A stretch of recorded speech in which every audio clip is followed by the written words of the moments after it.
کہ احمد کے ساتھ جو ہوا نا، میرے بچے کے ساتھ جو ظلم ہوا ہے وہ میں بتا رہا ہوں. اور ایک میرا شاگرد ہے شفیع اللہ.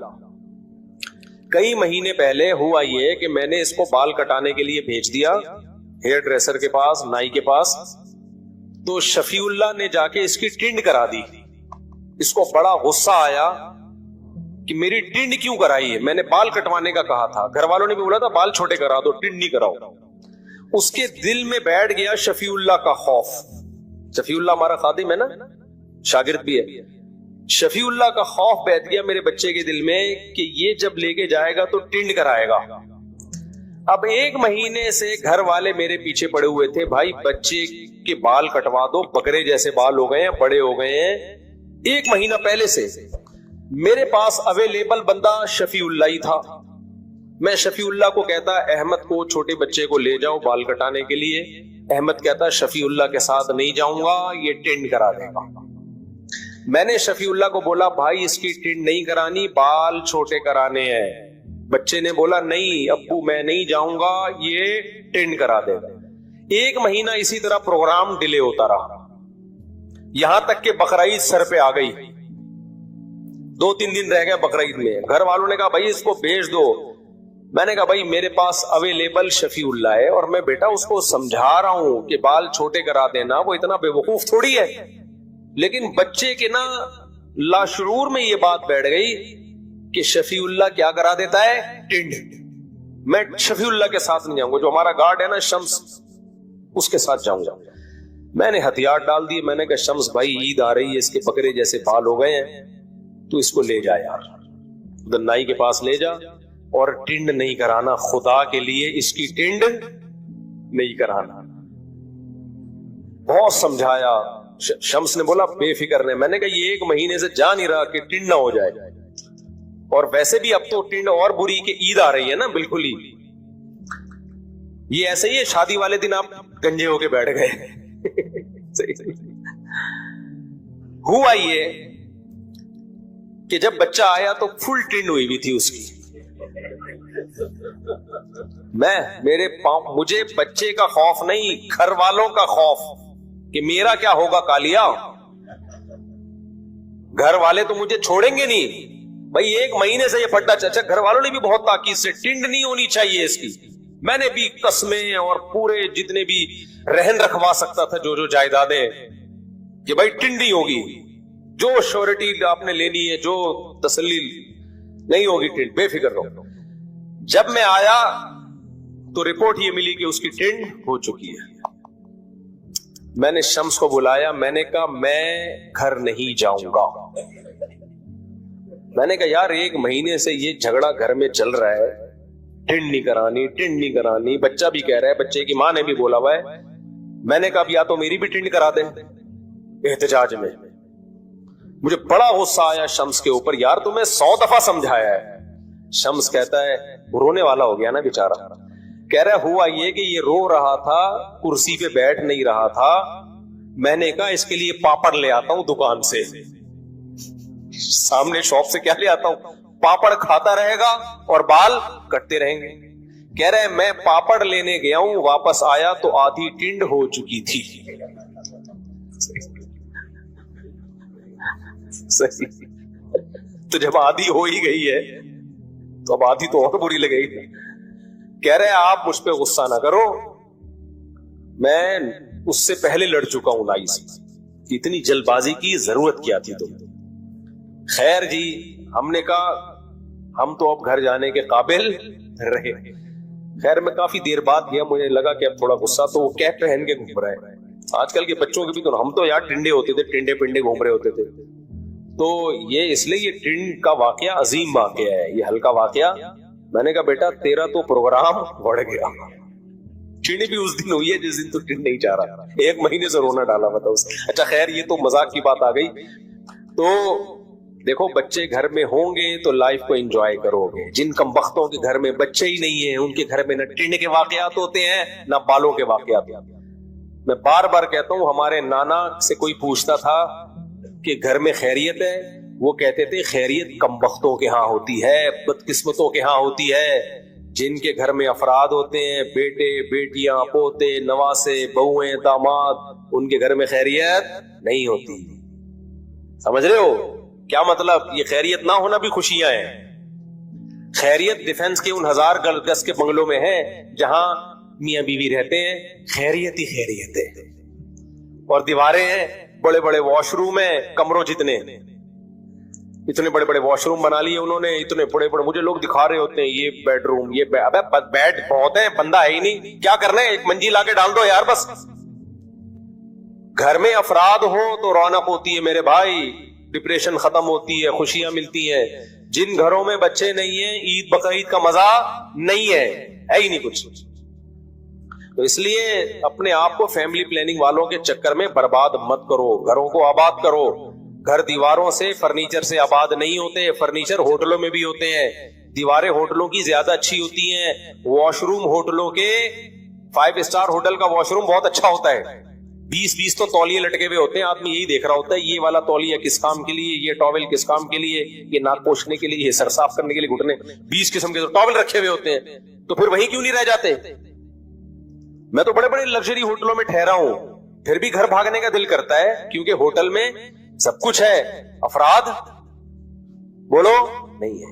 انسان کی نیچر ہے بھائی، اس کو بندہ چاہیے، اولاد چاہیے، بیوی بچے چاہیے اس کو، پھر بڑھاپے میں پوتے نواسے بھی چاہیے.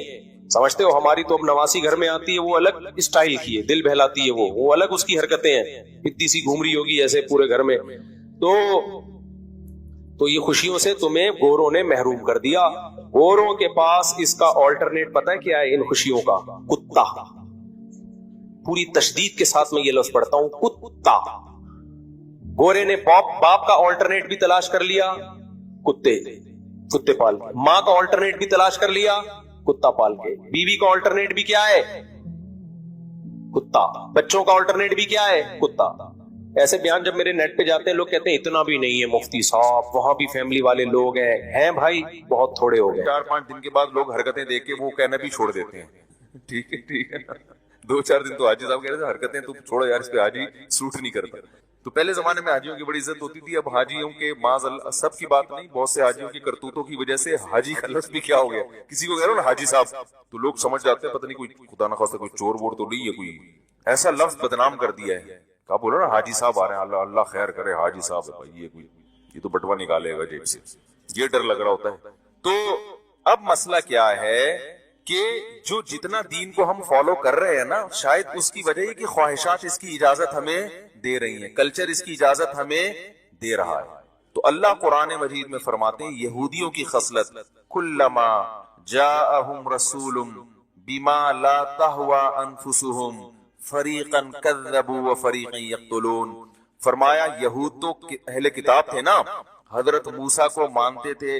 اللہ نے یہودیوں کی برائی کیوں کی ہے؟ دوسرے غیر مسلموں کی برائی نہیں کی ہے، کیونکہ ان میں وہ تو پیغمبروں کو مانتے ہی نہیں تھے. یہود نے تو حضرت موسیٰ کو بنفس نفیس دیکھا، موسیٰ علیہ السلام کی تعلیمات ان کے پاس آئیں، تورات محفوظ ہو کے ان کے پاس آئی، اور ان کے باپ دادا نے ان کو بتایا کہ کیسے اللہ نے فرعون سے ہمیں نجات عطا فرمائی. سارے معجزے وہ تو بہت اچھی طرح ان کو تو یقین تھا، لیکن اللہ فرماتا، اور ان کو یہ بھی پتا تھا پیغمبر مزید آتے رہیں گے معجزوں کے ساتھ.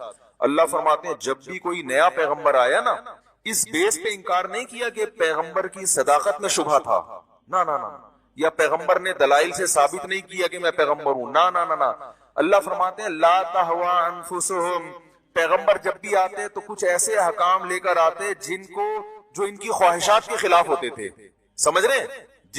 جن تعلیمات، کچھ تعلیمات ساری نہیں، کچھ تعلیمات ایسی ہوتی جو کلچر کے خلاف ہوتی، جن میں ان کو مجاہدہ کرنا پڑتا تھا.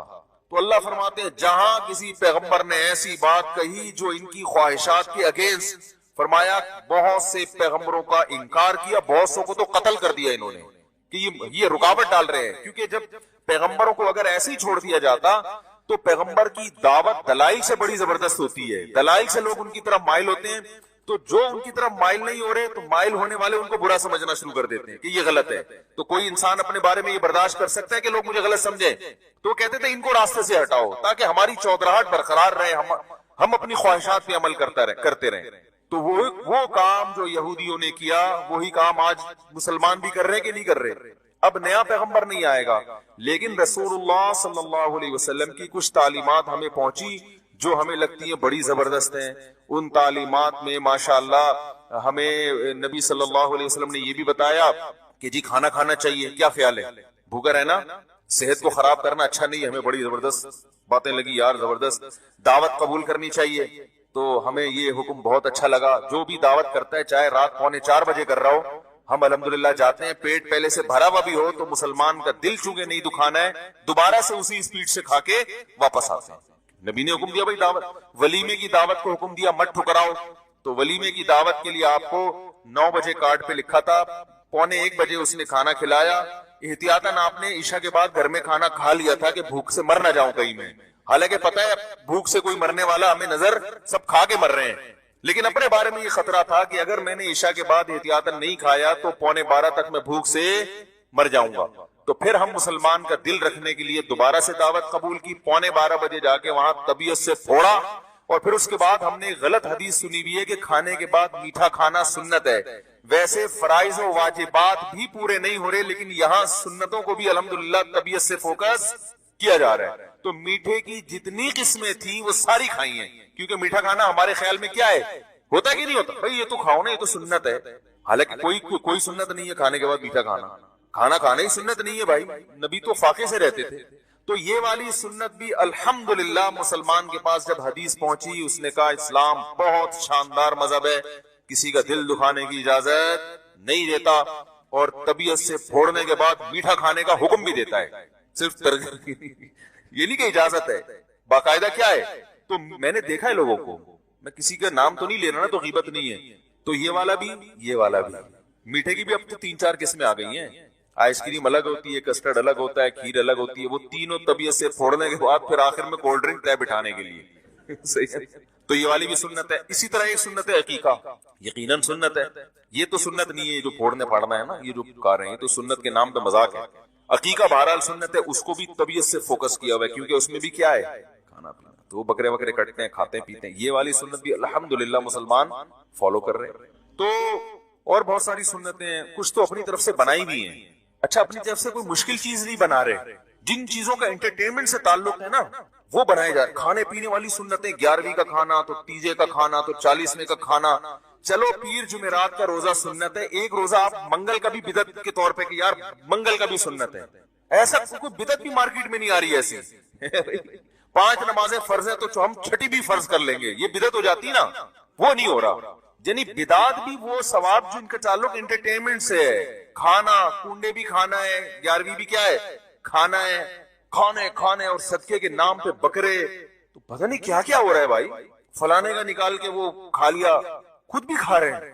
یعنی بچے کا صدقہ نکالا کھا گئے، کچھ ابا کو کھلا دیا، ان کو کھلا دیا. تو اب ہم زندگی جب گزارتے ہیں بہت ساری سنتیں آتی ہیں. عید کے دن میٹھا پکانا سنت ہے، میٹھا کھانا. تو وہ طبیعت سے میٹھا ماشاءاللہ پھوڑا جاتا ہے. نبی تو عید کے دن 2 کھجوریں کھا لی صبح کہ چلو آج کھانا کھا لیں. وہ میں پابندی نہیں لے پا رہا، پھوڑیں طبیعت سے پھوڑیں. آپ 4 دفعہ پھوڑیں بھائی، آپ نہیں اس کو ہضم کرنا ہے، پھوڑ تو آپ نہیں کرنا ہے. لیکن جہاں پھوڑنے پھاڑنے کی بات آتی ہے وہ بہت بہترین سنت. وہ اکثر میں ایک واقعہ بیان کرتا ہوں، وہ کئی لوگوں نے سن چکے ہیں، لیکن اب دوبارہ سن لیں تو کوئی حرج نہیں ہے اس میں. لوگ پھر بور ہوتے ہیں کہ یار ایک لطیفہ 25